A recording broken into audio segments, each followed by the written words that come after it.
Hello, number lovers. This is Miss Baker. I want to show you a number crunching game called Insomnia. For those of you who don't know, insomnia means that you can't sleep.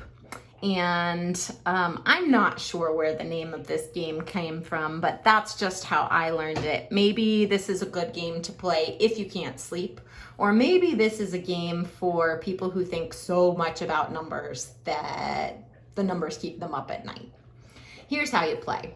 I put a template, a record sheet that looks a lot like this on our website. You can print it out, but you could also make something very similar yourself because it's pretty simple. As you see, there are 4 blank boxes, and to play this game, we need to put 4 different one-digit numbers into those boxes. The objective of the game is to use whatever math operations you would like. You can use addition, subtraction. If you know multiplication, you can use it, and if you know division, you can use it. I'm going to really focus on addition and subtraction because those are the 2 operations that we really teach in 1st grade.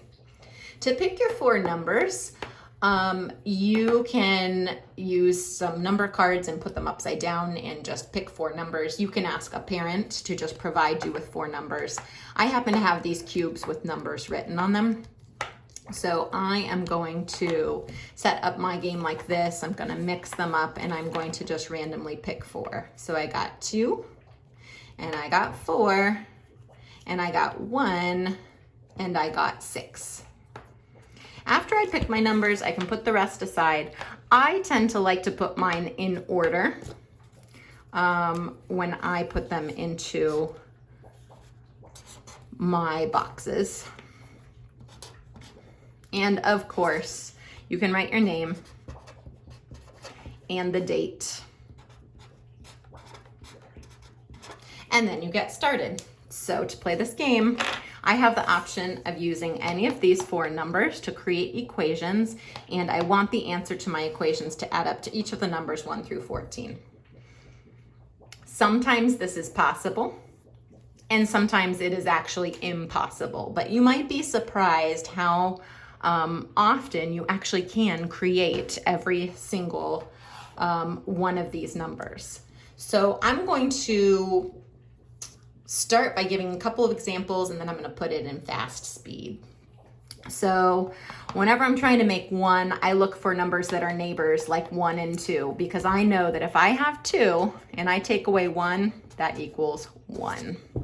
So I did my first one.